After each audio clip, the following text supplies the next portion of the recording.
그들이 여리고에서 떠나갈 때에 큰 무리가 예수를 따르더라.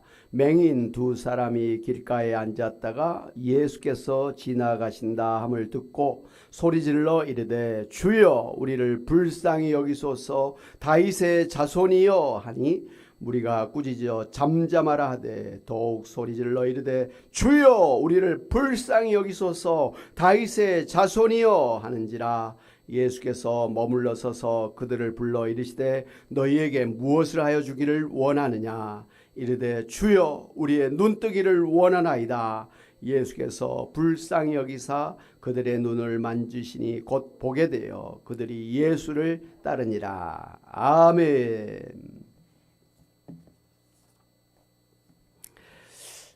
오늘 성경에 보면 두 사람의 시각장애인이 예수님에게 기도해서 기적적으로 눈을 뜨는 기도의 응답을 받은 것을 볼 수가 있습니다. 우리는 오늘 이 두 사람이 예수님에게 기도하여 눈을 뜨는 기적적인 응답을 받은 비결을 교훈받을 수가 있습니다. 첫째, 기도 응답을 받으려면 예수님을 나의 주, 나의 구원자, 나의 하나님, 나의 왕으로 믿어야 됩니다. 오늘 이제 말씀 바로 전해보면 예수님은 당신이 이 세상을 구원하기 위해서 예루살렘으로 들어가 거기서 대제사장들과 서기관들에 붙잡혀서 죽임을 당할 것과 그리고 죽은 다음에 3일 만에 부활하실 것을 이제 세 번째로 제자들에게 말씀해 주신 것을 볼 수가 있습니다. 이렇게 예수님이 제자들과 예루살렘으로 가는 도중에 야고보와 요한의 어머니 살로메가 예수님에게 찾아와서 자신의 두 아들을 예수님이 이제 왕이 되시면 하나는 좌의정 하나는 우의정에 세워달라고 청탁을 했습니다. 그 말을 들은 다른 제자들이 분통해하면서 분위기가 아주 삭막해졌습니다. 그러한 제자들의 모습을 보시고 예수님께서 예수 믿고 따르는 너희들은 세상의 권력자와는 다르게 살아야 된다고 하시면서 섬김을 받으려고 하지 말고 오히려 섬기는 자가 되어야 되고 다른 사람들의 종이 되어야 된다라고 가르쳐 주셨습니다. 그런 사람이 진정으로 큰 사람이요, 그런 사람이 으뜸이 되는 사람이라고 그렇게 말씀을 해 주셨습니다. 그러면서 예수님이 이 세상에 오신 것은 섬김을 받으러 오신 것이 아니라 오히려 당신의 목숨을 대속물로 내어주시기까지 섬기러 오셨다고 그렇게 말씀하시면서 예수님을 따르는 너희들도 섬기는 자가 되어야 된다고 이렇게 말씀을 해 주셨습니다. 그러니까 예수님은 십자가에서 죽으시지만 3일 만에 부활하심으로 이 세상을 구원하시는 우리의 구원자요 또 우리의 주님이시여 하나님 나라 천국의 왕이심을 반복해서 가르쳐 주신 것입니다. 할렐루야. 예수님은 왕이에요. 하나님이에요. 그리고 구원자여 우리의 주님이시라 이 말씀입니다. 그럼에도 불구하고 예수님께서 우리를 섬기기 위해서 십자가에 죽으시고 부활하셨다라는 것이죠. 이렇게 십자가에서 죽으시고 부활하심으로 이제 이 세상을 구원하시기 위해서 예루살렘으로 이제 가시는데 큰 무리가 예수님의 뒤를 따라가고 있었습니다. 그러니까 예수님이 가는 곳마다 사람들이 늘 막 따라다녔어요. 왜? 예수님을 따라가다 보면 막 귀신을 쫓아내는 그런 막 기적이 일어나고 막 병든 자가 고침을 받는 거예요. 안전뱅이가 일어나고 소경이 눈을 뜨고 김한 사람이 귀가 열리고 그리고 또 뭐 12년 혈루병 앓았던 여인의 피가 그치고 38년 된 병자가 갑자기 일어나서 하게 되고 뭐 심지어 죽은 자가 살아나고 군대 귀신 들렸던 자에서 막 귀신이 떠나가고 5병이어의 기적 막 7병이어의 기적을 일어나니까 예수님만 따라다니면 뭐 희한한 일이 생긴 거죠. 빅뉴스예요. 막 볼거리 들을 것이 막 많은 것이 흥미진진한 거예요. 세상 천지에 이런 일이 있는가 막 희한한 일들이 매일매일 예수님 뭐 따라다니면 있었고 또 예수님이 말씀하시는 걸 들으니까 아주 속이 시원한 거예요. 이 세상의 모든 그런 죄악들, 이런 모든 불의와 불법과 그런 악한 것은 다 심판받을 것이다. 그런 것들에 대해서 분노하고 노여하지 말라. 하나님이 다 때가 되면 심판해 버릴 테니까 그런 것들에 막 분노하면서 살지 말라. 오히려 하나님을 믿고 하나님의 말씀대로 이 세상에 나가서 빛이 되고 소금이 되라라는 겁니다. 그것이 이 세상을 빠르게 하나님 나라로 만드는 비결이라는 거예요. 오늘 우리 국민들이 굉장히 분노에 차 있다고 합니다. 분노, 진보파도 분노, 보수파도 분노, 막 분노 막 어제도 오늘 새벽에도 보니까 서부 법원인가요? 거기에 젊은 사람들이 가가지고 막 그냥 때려 부수는데, 지금까지 우리나라의 데모가 굉장히 세상 사람들에게 칭찬을 받았잖아요. 야, 데모를 하는데 어떻게 저렇게 얌전하게 노래를 부르고 춤을 추면서 이렇게 하느냐. 그리고 데모한 뒤에는 왜 이렇게 깨끗하게 정리가 되느냐. 야, 대한민국 사람들 참 희한하다 하면서 야, 참 수준 높은 나라다고 칭찬을 받았잖아요. 근데 갑자기 이제 후진국으로 돌변했습니다. 어디서 갑자기 난데없이 그냥 들이닥쳐가지고 판사나 이런 사람들을 잡아 죽이겠다고 협박을 하고 차를 부수고 법원까지 뛰어 들어가가지고 막 그냥 때려 부수고, 이건 미국에서나 보는 그런 일이 우리 한국에서 지금 일어나고 있는 거예요. 갑자기 우리나라 사람들이 막 분노에 차 있어요. 그런데 말입니다, 이 착한 백성들을, 선량한 백성들을 갖다가 분노케 하는 사람들이 있어요. 바로 이 나라의 지도자들이 그러고 있는 거예요. 자기들의 이해를 위해서, 자기들의 권력 투쟁을 위해서 이 참 순진한 백성들을, 그것도 할머니 할아버지들을 충동시키고 요즘은 젊은이들까지 충동시켜가지고 그렇게 그냥 분노를 터뜨리게 하고 있다, 이것이죠. 잘못된 것이죠. 오늘 우리 크리스찬들도 지금 막 길거리로 쏟아지고 있는 거예요. 목사님들이 막 그렇게 하라고 막 부추기고 있는 거예요. 근데 성경 말씀 보면 절대로 그러질 않아요. 예수님 당시에 로마의 식민지였잖아요. 그래서 찌려 땅이라고 그래가지고 이스라엘을 갖다 로마에서부터 독립시키기 위해서는 무장 투쟁해야 된다. 그래서 그 사람들은 늘 칼을 차고 다녔어요. 그래서 기회만 되면 칼을 뽑아가지고 로마 군인들을 갖다가 공격하기도 하고 자기 반대자들을 죽이기도 하고 그런 일들을 했었어요. 언뜻 보면 그 사람들이 진정한 애국자인 것처럼 그렇게 보였습니다만은, 여러분, 그 조그만 칼 가지고 그 당시의 대제국인 로마를 어떻게 무너뜨릴 수가 있습니까? 그러면 그럴수록 더 로마의 폭력적인 그런 강압을 받을 수밖에 없으니까 더 나빠지는 거잖아요. 더 나빠지는 일을 하고 있는 거예요. 그것이 마치 나라를 구할 것처럼. 예수님은 반대하셨어요. 예수님은 그렇게 하지 않으셨어요. 오히려 예수님은 천국을 선포하고 천국에 합당한 삶을 살아라.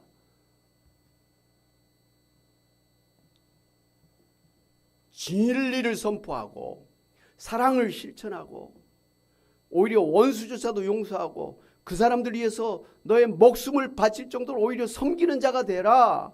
그러면 더 빨리 이스라엘이 로마로부터 해방되어지고 진정한 천국이 속히 올 것이다. 이렇게 말씀하셨어요. 목표는 똑같아. 나라를 해방하고 나라가 잘 되는 목표는 똑같은데, 목적은 똑같은데 방법이 틀려요.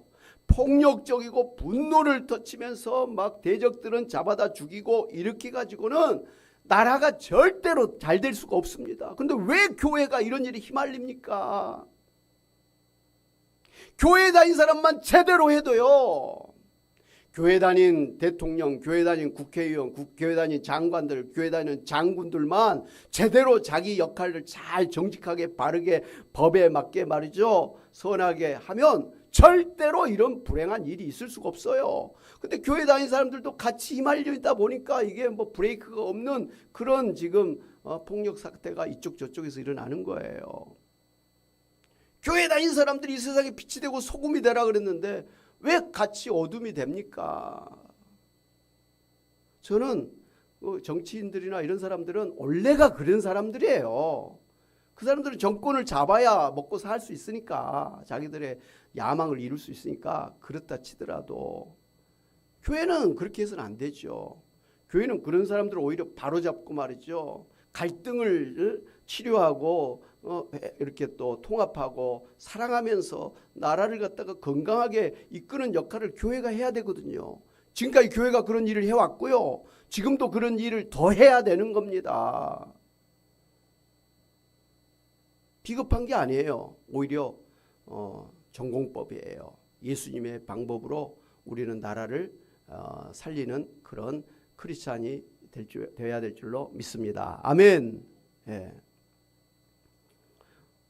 어찌됐든 많은 사람들이 예수님의 뒤를 따라다니면서 귀신을 쫓아내고 병을 고칠 뿐만 아니라 심지어 막 먹을 것도 이렇게 기적적으로 주시고, 그리고 천국의 말씀을 그렇게 막 들으면서 굉장히 행복한 그런 시간들을 보내고 있었습니다.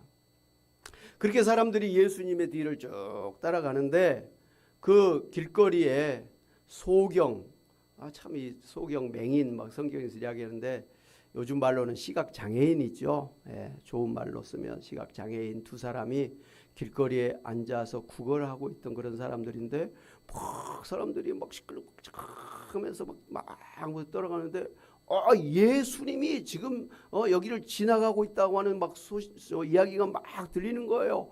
예수님이 이 두 사람이 예수님에 대한 소문을 들었었어요. 예수님이 가는 곳마다 귀신을 쫓아내주고 안중뱅이를 낫게 하고 귀머거리를 낫게 하고 소경의 눈을 뜨게 하고 그리고 죽은 자도 살린다는 소문을 벌써 들었다 이 말씀이에요. 그래서 예수님 한 번만 만나봤으면 좋겠다. 예수 한 번만 만나봤으면 좋겠다. 그런 막 간절한 소망이 있었어요. 그러던 차에 자기 바로 앞에 예수님이 지나간다는 소문을 듣고 이 두 사람이 예수님을 불러댔습니다. 주여 우리를 불쌍히 여기소서. 다윗의 자손이여 주여 우리를 불쌍히 여기소서. 다윗의 자손이여 막 소리를 고래고래 질러댔습니다. 예수님 당시에 시각장애인들은 사회적으로 버림받고 천대받던 사람들이었습니다. 그래서 시각장애인들은 길거리에서 동냥을 하면서 비참하게 살 수밖에 없었습니다. 더구나 건강한 사람들과 같이 성전에 들어가서 하나님께 제사 드릴 수도 없을 정도로 제대로 신앙생활하기가 어려웠던 그런 사람들이었습니다. 그런데 그들이 예수님이 자기들 앞에 지금 지나간다고 하는 소식을 듣고서 주여 우리를 불쌍히 여기소서 다윗의 자손이여 하면서 예수님을 주여 여러분 주여는 누가 외칩니까? 예수 믿는 여러분이 하는 소리잖아요. 주여 삼창합시다. 주여. 아니 그렇게 아니라 그렇게 하잖아요. 참 잘 순종하시네요. 어떤 강사 목사님이 전도 말씀을 전하면서 일어나 나갑시다 그랬더니 다 일어나 나가는 거예요. 아니 그거 아니고 구워 그랬다는 거예요. 여러분이 딱 그런 식이네요. 참 감사하네요. 할렐루야. 바로 여러분이 찾는 분이 바로 예배하는 분이 주님이세요. 주님이 뭡니까? 나의 생명을 좌우하는, 나의 생명을 주관하시는, 나의 먹고 사는 것을 주관하시는 분을 주님이라 그러죠. 주님이 나를 살게 하면 내가 살고, 주님이 죽게 하면 오늘이라도 죽고, 주님이 갑자기 떼돈 벌게 하면 떼돈 벌고, 이런 게 바로 주님이에요. 그걸 인정하는 거예요. 근데 이 지금 소경 두 사람이 예수님을 주여! 나의 생명이, 나의 두 눈이 주님에게 달렸습니다. 주여! 불렀던 것이에요. 예수님을 주님으로 믿었다라는 것이죠. 아니 제대로 성전에 가서 무슨 율법을 공부한 것도 아니고 무슨 서기관들의 그 율법을 들은 것도 없는데 길거리에서만 늘 살았던 분들인데 이 사람들이 예수님을 주여라고 했던 건 이건 기적 아니에요? 기적이에요. 그냥 하는 말이 아니라 기적이에요. 거기다가 예수님을 다윗의 자손이요. 여러분 다윗의 자손이 무슨 의미인지를 정확히 아시고 계십니까? 모를 수 있잖아요. 많은 크리스찬 예수님을 주님이라고는 아시겠지만 다윗의 자손이여가 도대체 무슨 의미인지를 모르고 교회 다닌 분들도 있을 거 아니에요. 근데 이 두 소경이 예수님을 주님으로 뿐만 아니라 다윗의 자손이여라고 외쳤다는 거예요. 다윗은 이스라엘의 왕이었잖아요. 지금도 이스라엘의 국기에는 별이 있어요. 그 별은 다윗을 상징하는 거잖아요. 그러니까 다윗의 국가예요. 한마디로 다윗은 왕이에요. 다윗의 자손이라는 말은 왕의 자손이라는 거고, 예수님을 다윗의 자손이여 한 말은 예수님이 이스라엘의 왕이라는 이런 의미예요. 그러니까 이 두 소경은 예수님을 주님 왕이시여 이렇게 지금 외치고 있는 거예요. 대단한 신앙의 고백을 하고 있는 것을 볼 수가 있습니다. 그렇습니다. 비록 장애인으로 동양으로 구걸하던 사람들이었지만 그들의 마음에 예수님을 이 세상을 구원하러 오신 구원자여 천국의 왕이시여 나의 인생을 주관하시는 주님이신 것을 믿었다라는 것을 알 수가 있습니다. 여러분 성경 고린도전서 12장 4절에 뭐라고 했습니까? 같이 한번 보겠습니다. 시작. 성령으로 아니하고는 누구든지 예수를 주시라 할 수 없느니라 그랬어요. 우리 교회 다니는 사람은 뭐 너무 당연하게 뭐 예수님은 나의 주입니다 이렇게 고백하잖아요. 이거 세상 사람들한테 예수님이 나의 주님이라고 한번 해보세요. 절대로 안 합니다. 죽으면 죽었지 안 합니다. 예수 믿으려면 차라리 내 주먹을 믿어라. 할머니들도 그런 말 한다니까요. 할머니들도 그랬죠. 그러셨다 그랬죠. 할머니들도 교회를 왜 나가? 예수님의 믿어. 내 주먹을 믿지. 그런 하는 거예요. 그 예수님을 주님이라고 부르는 거 그냥 되는 일이 절대 아니에요. 어떻게 해야 예수님을 주님이라고 부르고 예수님을 주님으로 믿게 된다고요? 성령께서 그런 믿음을 주셔야만 예수님을 나의 주님이라고 부르고 예수님을 나의 주님으로 믿게 된다는 거예요. 여러분이 예수님을 주님이라고 지금 믿고 계신 것은 성령 하나님이 여러분의 마음에 예수님을 믿도록 그렇게 믿음을 주셨기 때문에 가능한 거예요. 할렐루야. 성령이 내 안에 계시기 때문에 내가 예수님을 주님으로 믿고 지금 예배하는 거예요. 할렐루야. 성경의 말씀대로 우리가 그렇게 믿는 것입니다. 그렇기 때문에 이 두 소경이 예수님을 나의 주님, 나의 왕이라고 부르고 있고 믿게 된 것은 이미 그들 속에 성령께서 역사하고 계시다라는 뜻이에요. 할렐루야. 그냥 뭐 어디서 주워 들어가지고 그냥 부른 게 아니었다는 거, 믿음이 생겼다는 거예요. 하나님의 은혜로 두 소경의 마음속에 예수 믿는 믿음이 심겨져 가지고 딱 그때에 예수님이 그 앞에 지나가니까 예수님을 나의 주님, 나의 왕이시여 하면서 막 불러 제꼈던 것입니다. 할렐루야. 한번 따라해 주세요. 주님! 너무 약한데? 여러분 소경이 예수님을 부른데 주님 그랬겠어요. 막 여러 사람들이 막 우르르 막 떠들고 하는데 주님 모기 같은 목소리를 하면 들리지 않죠. 봤죠. 벌써 목 다듬으셨죠. 주님 한번 세 번 해보시죠. 시작. 주님 주님 주님 좀 나를 좀 봐주세요 하는 그 마음으로 해야지. 그죠? 예. 나의 왕이시여 나의 왕이여 나의 왕이도 한번 세 번 해보시죠. 시작. 나의 왕이여 나의 왕이시여 나의 왕이시여. 예. 요즘에 정치인들을 형태를 보니까 경호처라 그러대요. 대통령을 보좌하는 경호처 사람이나 또 장군들이나 국무위원들 가만히 보니까 굉장히 자기들의 대통령을 자기들의 최고의 그런 대통령으로 섬기는 것을 볼 수가 있어요. 그건 필요해요. 좀 잘났거나 못났거나 대통령은 대통령이잖아요. 그러니까 그분을 떠받드는 이치에 있는 사람들은 그렇게 해야 되는 거예요. 그게 바른 자세예요.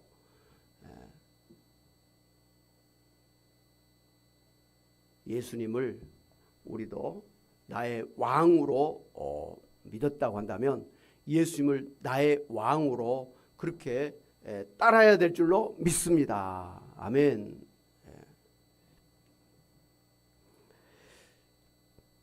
이렇게 예수님을 나의 구원자요, 나의 주님이요, 나의 하나님이요, 나의 왕으로 믿고 예수님에게 나아가서 나의 병을 고쳐 주옵소서라고 그렇게 기도했기 때문에 예수님께서 두 소경의 눈을 뜨게 해 주신 것입니다. 할렐루야. 사랑하는 여러분, 로마서 10장 10절에 이런 말씀이 있어요. 같이 한번 보겠습니다. 시작. 사람이 마음으로 믿어 의에 이르고 입으로 시인하여 구원에 이르니라 했습니다. 구원을 받으려면 먼저 마음으로 예수님을 나의 구원자라고 믿어야 되지요.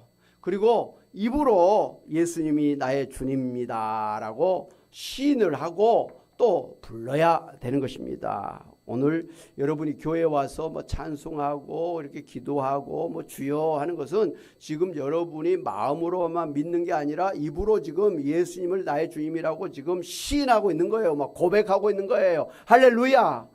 교회 와서 주여 이렇게 고백을 해야 되는데 찬송에도 가만히 있고 같이 뭐 주여 삼창한데도 가만히 있고 이건 제대로 된 게 아니에요. 마음으로 믿어야 되지만 입으로 막 시인해야 돼요. 막 불러야 되는 거예요. 여러분 주여 삼창 잘 하시기를 바랍니다. 찬송할 때도 막 힘차게 하시기를 바랍니다. 아멘.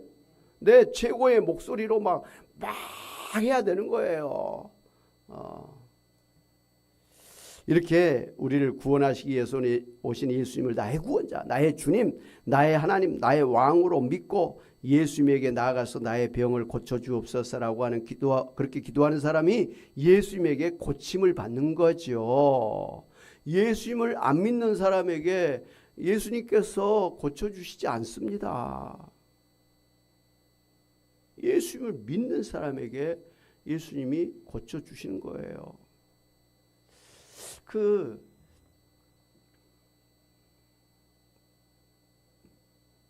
참 이 신학자 중에서도요 자유주의 신학자들이라는 분들이 있어요. 그분들의 말을 들어보면 굉장히 막 유식한 것 같이 막 이야기하는데 가만히 들어보면 천국도 없어. 물론 지옥도 없고 하나님도 없어. 무엇이 있느냐? 그냥 아주 말 잘하고 아주 사람들을 사랑하고 섬기는 아주 인격적이고 아주 의로운 인간 예수님만 있는 거예요. 예수님이 바른 말하고 바르게 처신하고 막 다른 사람을 위해서 자기 목숨까지 내어주는 사랑을 실천한 것처럼 예수 믿는 사람들도 그렇게 살아야 된다라는 거예요. 뭐 허황되게 무슨 죽은 다음에 천국이 있느니 지옥이 있느니 뭐 하나님이니 그런 건 다 필요 없고 예수님의 그 삶을 본받아서 이 땅에서 예수님처럼 살아야 된다라고 이야기를 하는 거예요. 이 땅에서 예수님처럼 살아야 된다는 말은 맞아요. 그러나 반은 맞았지만 반은 없더라는 거예요. 천국과 지옥이 있습니다. 보이는 이런 물질적인 세상만 있는 게 아니라 보이지 않는 영적 세계도 있는 거예요. 하나님도 계시고 천사도 있고 마귀 사단 마귀도 있는 거예요. 이 영계가 같이 공존하고 있는 세상이에요. 그런데 이 자유주의 신학자들은 그런 영계를 싹 빼버려요. 아주 이 세상만 사람만 물질만 있는 이 세상만을 바라보니까 굉장히 좋은 것 같은데 잘못된 그런 이야기를 하고 있는 걸 보면서 성경을 연구한다고 하면서도 어떻게 이런 식으로 하지? 그러니까 이 성경은 이스라엘 사람들의 그런 역사요. 그리고 이 성경에 나오는 예수님은 예수님의 제자들이 예수님을 신격화해가지고 뻥튀기 한 것이다. 그래서 그런 신화적인 것을 싹 빼고 그냥 인간 예수만 남아야 된다, 뭐 이런 말을 아주 유명한 외국의 신학자들이 막 했고, 또 한국의 신학자들이 또 그것을 따라가고 막 그런 경향이 있어요. 그걸 우리가 일컬어서 소위 자유주의 신학이라 그래요. 지금 우리 교회가 믿는 신학은 자유주의 신학이 아닙니다. 아주 정통적인 보수 신앙, 성경에 근거한 복음주의 신학이요. 조금 더 정확하게 말하면 개혁주의 그런 신학을 가지고 있는 것입니다. 예수님을 참 인간으로서 보기도 하지만 예수님을 참 하나님이라고 보는 거예요. 이 세상의 천국을 만들어야 된다고도 말하지만 또한 이 세상이 아닌 또한 영적인 천국이 있다는 것도 가르치는 것이 바로 성경적인 개혁적인 그런 정통 신학이라 하는 거예요. 오늘 여러분은 지금 항상 그런 성경적인 정통적인 그러한 개혁적인 그런 신학의 바탕을 한 설교 말씀을 듣고 있는 겁니다. 할렐루야. 여러분 좋은 교회 다니시고 계신 거예요. 저는 그렇게 확신합니다.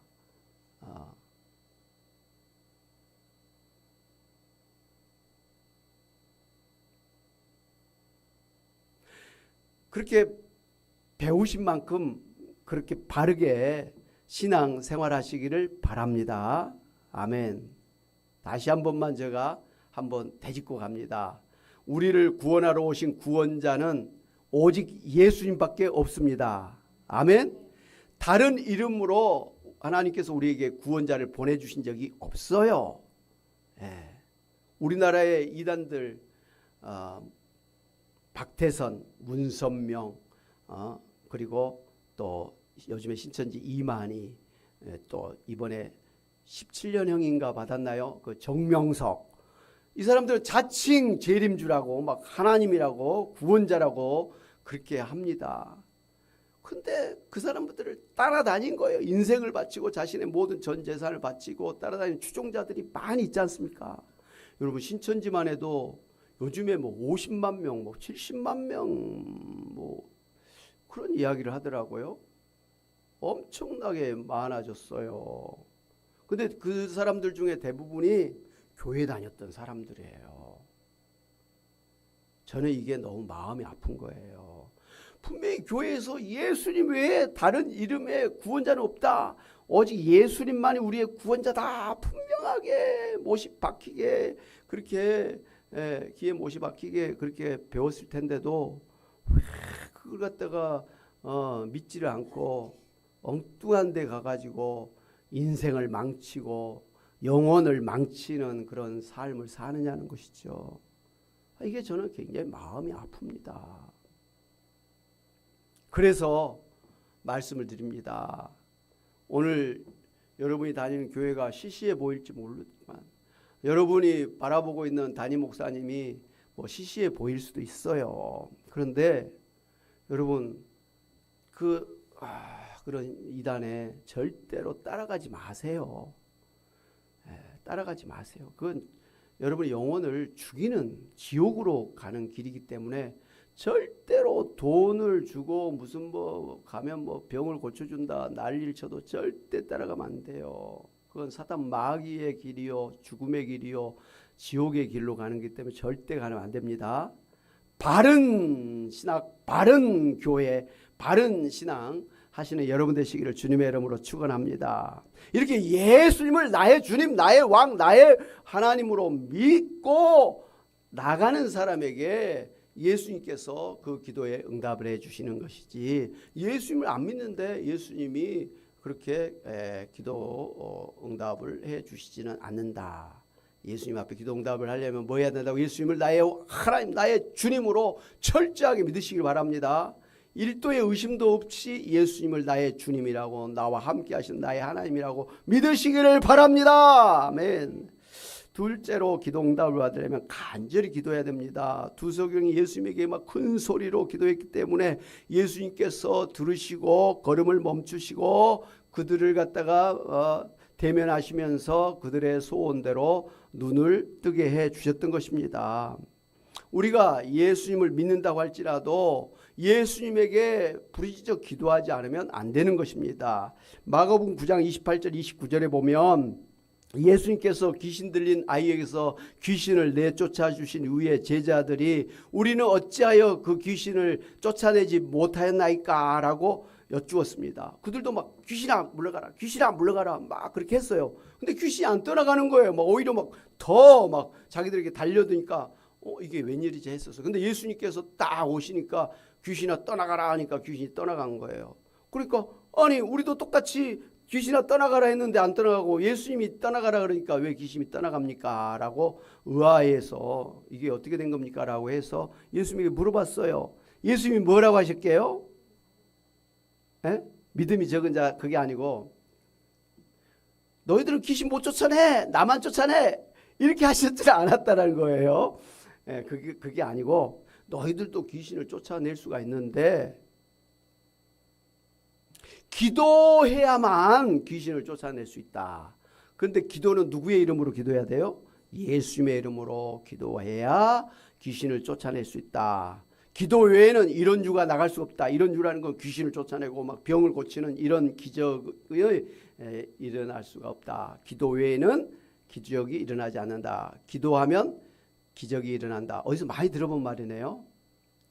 맞아. 천마산 기도원의 기도는 기적을 일으킨다. 할렐루야. 따라서 봅시다. 기도는 기적을 일으킨다. 기도해야 기적이 일어난다 이 말씀이에요. 그래서 사도 베드로와 요한이 성전 미문 앞에서 구걸하던 안전뱅이에게 은과 금은 내게 없거니와 내게 있는 이것을 내게 주노니 나사렛 예수 그리스도 이름으로 일어나 걸어라 그랬습니다. 그러니까 예수 그리스도 이름으로 명령 기도를 한 거예요. 예수님에게 이 안전뱅이를 낫게 해주세요. 기도하는 것도 기도고 예수님의 이름으로 막 명령 기도하는 것도 예수님의 이름으로 명하노니 귀신아 떠나가라. 예수님의 이름으로 명하노니 병은 떠나가라. 이것도 기도예요. 아멘. 네. 우리는 기도할 때 예수님의 이름으로 기도합니다 라고 그렇게 하잖아요. 근데 외국 사람들은 그냥 예수님만 이야기하는 거예요. 뭐 기도합니다 그 말 안 해요. 그러니까 예수님의 이름을 의지해서 우리가 기도하는 거잖아요. 그래서 여러분 철저하게 기도는 예수님의 이름으로 기도해야 된다라는 것을 볼 수가 있습니다. 예레미야 33장에도 이런 말씀하셨어요. 같이 한번 크게 보겠습니다. 시작.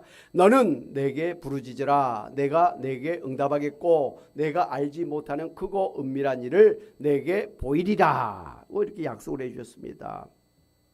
두석이 막 큰 소리로 예수님을 막 불러 제꼈지 않습니까? 그때 주변 사람들이 막 시끄럽다 하면서 막 못하게 했었어요. 그죠? 예. 그랬을 것 같아요. 막 그랬더니 이 두 소경이 깨갱 하면서 그냥 조용했습니까? 어떻게 했어요? 더 큰 소리로 막 목이 터져라고 막 쥐야 불렀지 않겠습니까? 왜? 예수님이 나를 고쳐주실 것이라는 것을 믿었기 때문에. 지금 예수님을 놓치면 큰탈 나잖아요. 지금 이 순간이 아니면 안 되잖아요. 다시는 이런 기회가 없을 수 있잖아요. 그러니까 지금 이건 나에게 주어진 천운의 기회라는 거예요. 절대적인 기회예요. 그때를 놓치지 않으려고 막 두 사람이 막 했으니 기청이 떠나갈 정도로 아마 불러댔을 것 같아요. 그럴 때 예수님이 당연히 그들을 보시면서 내가 너에게 무엇을 해주기를 원하느냐 이렇게 물으셨던 것입니다. 여러분 우리가 기도하다 보면 이런저런 그런 방해를 받아서 기도를 못할 때가 있지 않습니까? 다른 사람들이 기도하면 뭐하냐라고 비난하거나 내 자신이 기도해봤자 뭐 되겠어? 하는 그런 의심이 들 때도 있고요. 어떨 때는 너무 피곤하기 때문에 기도를 안 하기도 하고 또 너무 바빠가지고 기도를 못하기도 하지 않습니까? 예. 그런 모든 것들이 사실은 사단 마귀가 우리들이 기도하는 것을 싫어하기 때문에 이런저런 핑계를 대가지고 기도하지 못하도록 방해하는 것이에요. 그렇기 때문에 기도해야 되는데 기도를 안 하고 있다라는 것은 사단 마귀가 내 기도하는 것을 싫어하고 방해하고 있구나 생각해서 사람들이 야 조용해 시끄러워, 너 기도한다고 무슨 뭐 좋은 일 있을 줄 알아, 해봤자 소용없어, 이러면 이럴 때일수록 더 어떻게 해야 돼요? 더 크게 예수님을 불러야 된다, 이 말씀이에요. 여러분, 그러시기를 주님의 이름으로 축원합니다. 기도하는 것은 노동과 같습니다. 결코 쉬운 일이 아니에요. 그래서 강원도 태백에 있는 예수원에서는 노동이 기도요, 기도가 노동이다. 한번 따라 주십시다. 노동이 기도요, 기도가 노동이다. 네, 이렇게 딱 슬로건을 내걸고 기도를 아주 열심히 그렇게 시간 정해놓고 열심히 기도하는 것을 생활하고 있는 걸 볼 수가 있습니다. 옛날에 우리 부모님 세대에 절에 다니시는 분들도 절에 가서 불공 드리려고 하면 먼저 목욕 재개하고 옷 갈아입고 절에까지 찾아가서 100일 기도도 하고 1000일 기도하면서 정성을 다해서 기도했습니다. 그래야 된 줄 알았습니다. 그런가 하면 우리 어머니들은 집에서도 아침마다 다른 식구들보다 일찍 일어나서 몸 단장하고 동쪽 해가 떠오르는 때를 향해서 정한수를 떠놓고 가족들의 무사 안위를 위해서 두 손을 빌면서 소원을 빌면서 기도했지 않습니까? 이게 기도예요. 오늘 예수 믿는 사람들도 기도를 이렇게 진실로 정성스럽게 마음을 다해서 해야 되는 것이지, 기도를 적당히 해갖고는 안 되는 거예요. 마음 없이 기도해도 안 되고 아무렇게나 뭐 그냥 해도 안 되는 거예요. 기도는 원래 정성껏 하는 거예요. 힘을 다해서 해야 되는 거예요. 예수님께서 그래서 소경들에게 너희에게 무엇을 하여 주기를 원하느냐라고 물으셨지 않습니까? 예수님이 가끔 사람들에게 가서 너가 무엇을 원하느냐라고 물어보신 적 있어요. 아니, 예수님이 지금 38년 된 병자가 병 낫기를 원하는 걸 몰라서 물었습니까? 아니, 이 소경이 지금 눈을 뜨기를 몰라서 내가 너에게 뭘 해주기를 바라느냐고 물으셨겠어요? 아니지 않습니까? 다 아세요. 그럼에도 불구하고 내가 무엇을 해주기를 바라느냐, 원하느냐, 너의 소원이 무엇이냐, 너의 정말 간절한 마음이 무엇이냐 라고 묻는 거예요. 기도는 우리의 진정성, 간절함을 요구하는 거예요. 근데 대충 기도해? 안 되는 거예요. 그래서 야고보서 5장 1장 5절 8절 보면 이런 말씀이 있습니다. 같이 한번 보겠습니다. 시작. 너희 중에 누구든지 지혜가 부족하거든 모든 사람에게 후히 주시고 꾸짖지 아니하시는 하나님께 구하라. 그리하면 주시리라. 오직 믿음으로 구하고 조금도 의심하지 말라. 의심하는 자는 마치 바람에 밀려 요동하는 바다 물결 같으니 이런 사람은 무엇이든지 주께 얻기를 생각하지 말라. 두 마음을 품어 모든 일에 정함이 없는 자로다라고 있습니다. 마음에 의심하면서 기도하는 것은 기도 응답을 받을 생각을 하지 마라. 그런 기도는 하지 마라 라는 말씀이에요. 한 번의 기도를 하더라도 제대로 진정성 있게 간절한 마음을 가지고 하라는 거예요. 정말 내가 이 일이 일어나지 않으면 저 죽습니다. 큰탈 납니다. 우리 자식들 이거 이번에 안 되면 큰탈 납니다. 그런 간절한 마음이 있어서 기도해야 된다는 것이죠. 자식들을 위해서 기도하는데 하나님 우리 자식들 뭐 잘되게 해주시려면 잘되게 해주시고 못되게 하시려면 못되게, 이런 부모가 어디 있어요. 그걸 무슨 기도라고 해요. 아니죠. 하나님 제발 우리 자식들 좀 건강하게 해주세요. 하나님 제발 우리 자식들 좀 잘되게 해주세요. 하나님 우리 자식들 제발 내가 죽기 전에 제발 예수 믿고 구원받고 같이 천국에 가게, 이런 간절함이 있어야 기도 아닙니까? 여러분 그렇게 기도하고 계시죠? 우리 기도하고 있는 강양미 집사님이 우리 교회에서 자기를 위해서 그렇게 간절히 기도하는 모습을 보면서 뭐라고 했습니까? 목사님, 저 자신을 위해서 그렇게 간절하게 기도한 적이 없는데 뭐 죽으면 죽지 뭐 그렇게 포기하고 있는데 어떻게 저를 한 번도 본 적이 없는 목사님 그리고 교회 권사님들이 저를 이렇게 그렇게 간절하게 시간마다 기도하십니까? 저는 저를 위해서도 기도하지 않았는데 그런 고백을 하더라고요. 그러면서 저도 그렇게 저를 위해서 간절하게 기도해야 될 것 같아요. 그러면서 지금 기도하면서 치료받고 있잖아요. 할렐루야. 네. 당장 자기 지금 막 죽을 병이 걸렸는데도 간절함이 없어. 그러는 게 기도가 아니잖아요. 그렇게 하는 것은 간절함이 있어야죠. 다 암에서 그렇게 치료함을 받고 그렇게 회복된 사람들은 다 간절함이 있었어요. 하나님 저를 살려주세요. 하나님만이 저를 살려주실 수가 있어요. 하나님이 저를 살려주시면 저의 남은 인생 하나님을 위해서 드리겠습니다. 주님 영광을 위해서 살겠습니다. 그런 기도를 하니까 하나님께서 그런 사람들의 병을 고쳐주신 거예요. 그래서 조영기 목사님이 폐병에서 고침을 받았고 저는 훌륭한 목사님이 되셨어요. 옥하는 목사님도 청년 때 폐병에 걸려갖고 피를 막 각혈하고 그랬는데 막 그때까지 해군사관학교 가려고 그랬는데 목사 될 것은 전혀 생각도 안 했던 분이에요. 그런데 그때 하나님 저를 고쳐주시면 이제 제가 주의 종이 되겠습니다 했더니 낫게 되더라는 거예요. 할렐루야. 그런 간절함이 있어야 된다는 것이죠. 그런 간절함이 있어서 기도해서 응답받아야 다른 사람들한테도 기도하면 됩니다. 기도하면 낫습니다. 기도하면 암도 낫습니다. 라고 권면할 수가 있는 거 아니에요? 또 그래야 기도해 줄 수 있는 거 아니겠습니까? 제가 여러분들 위해서 기도할 때 그런 확신을 가지고 막 기도하는 거예요. 기도하니까 낫더라. 더 좋은 일이 있더라. 그걸 아니까 기도합시다. 그리고 기도하는 거예요. 할렐루야. 사랑하는 여러분, 예수님은 이렇게 예수님을 나의 구원자, 나의 주, 나의 하나님, 나의 왕으로 믿고 예수님 앞에 나아가 부르짖으며 기도하는 사람의 기도를 들으시고 불쌍히 여기셔서 그 기도한 대로 응답해 주실 것을 믿으시기를 바랍니다. 그래서 기도 응답을 받으시고 눈뜬 소경들이 예수님을 따랐던 것처럼 더욱더 예수 믿고 예수님을 따르시는 여러분이 다 되시기를 주님의 이름으로 축원합니다. 아멘.